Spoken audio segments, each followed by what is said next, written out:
All right, ladies and gentlemen, let's talk about voltage drop. This is the biggest problem in this field because they don't use the right wire. So you burn up stuff, you create more resistance, you get lower voltage, which is higher amps, which then you blow fuses and melt micro switches, and the pump's still good, but you burnt everything up before it. So basically that's what this video is. What I'm going to show you real quick, I'm not, I don't get paid for this stuff. I'm just teaching it. If you want me to do a professional class, I'll charge you guys. You got your 6-inch, pretty much your wire, right? That I always tell you. When you do a voltage drop test, you are checking at the battery, negative and positive. What is on the meter? Okay, it's 12.9 per se, right? So then you go, I know this is tedious, but this is the way professionals do their jobs. So what you're going to do is you read out the meter. Then we're going to read before the breaker. We're going to read after the breaker. We're going to read before the switch. We're going to read after the switch. We're going to read at the breaker. At the bus bars. Okay? This is QCing your job. This is understanding if you have voltage loss, because some of you guys run the wrong breaker, so you create a lot more resistance in your power line. If you read this voltage, you might see 12.7. But over here, you might see 12.2 now. Why? Because this is overloading. It can't feed. It's getting too hot. It's creating resistance. You're choking your system. This is why voltage drops are very critical when you're building. You do not want, you're running an electrical system. You want a 1% preferable drop. You're counting on batteries to do all the work. So you can't put a 5 or a 10% drop in. It creates too much resistance. When I speak, gentlemen, we all call ourselves professionals. So if you're building ship boxes, you're not a professional. Okay? This is, when we talk professional, we're talking about, we want to see you guys be successful out there, never have to touch wire again, pretty much. Just change your pump out, less downtime, more uptime, more money making, less headaches. It's that simple. So when you guys are using that 10 gauge thin wire, toothpick wire, you cannot get the voltage and the amps and the current that the pump needs, okay? So by the thicker wire, it has time to cool down. It's able to get clean energy. It's not starting at the battery at 12.9 and then at the pump, at the bus bars where the pump is, it's not reading 12.1. If you're starting at 12.9 and you're at 12.1, that is a ridiculous voltage drop. That wire is way too small. So I always tell you guys, I like to see a 1% voltage drop. Okay? 1%. Why? Because it's going to give you a longer system. It's going to run longer. You're going to save energy. Your system's going to run cooler.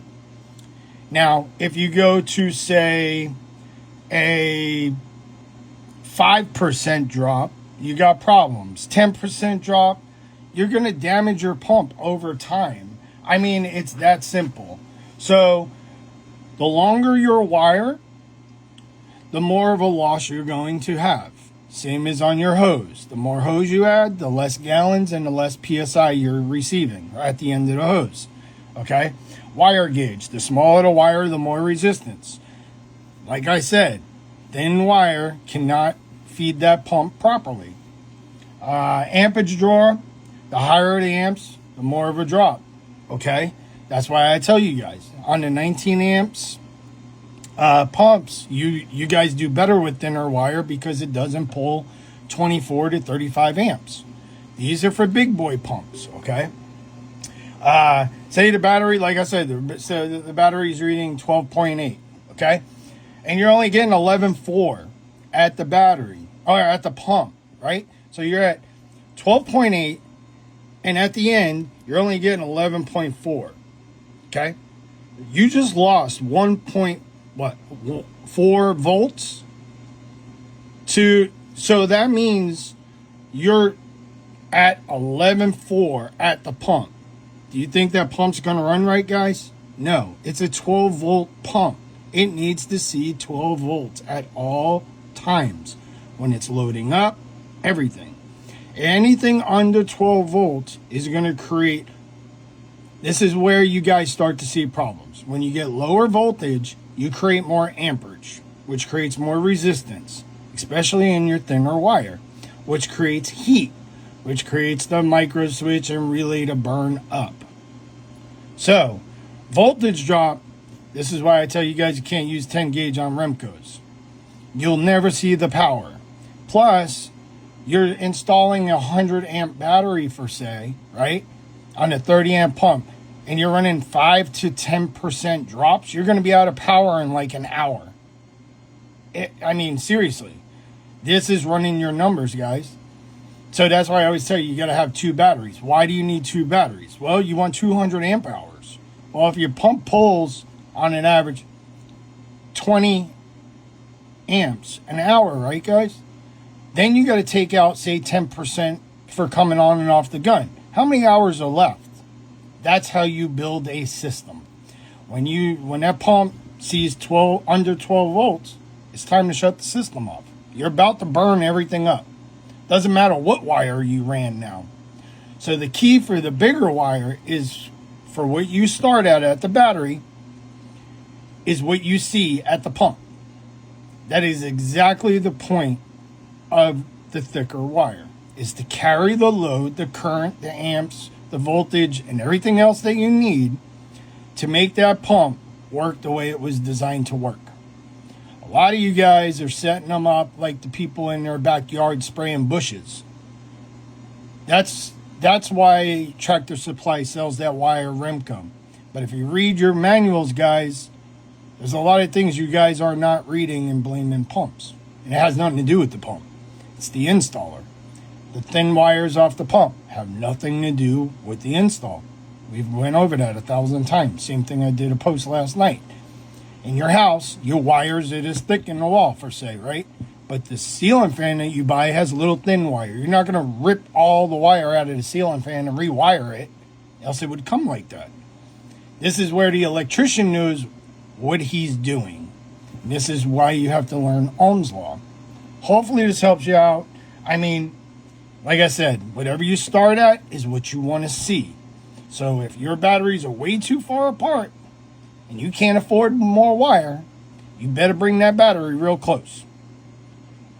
So run your numbers, build the system correctly so it lasts forever, and not keep investing money into your business that is unneeded.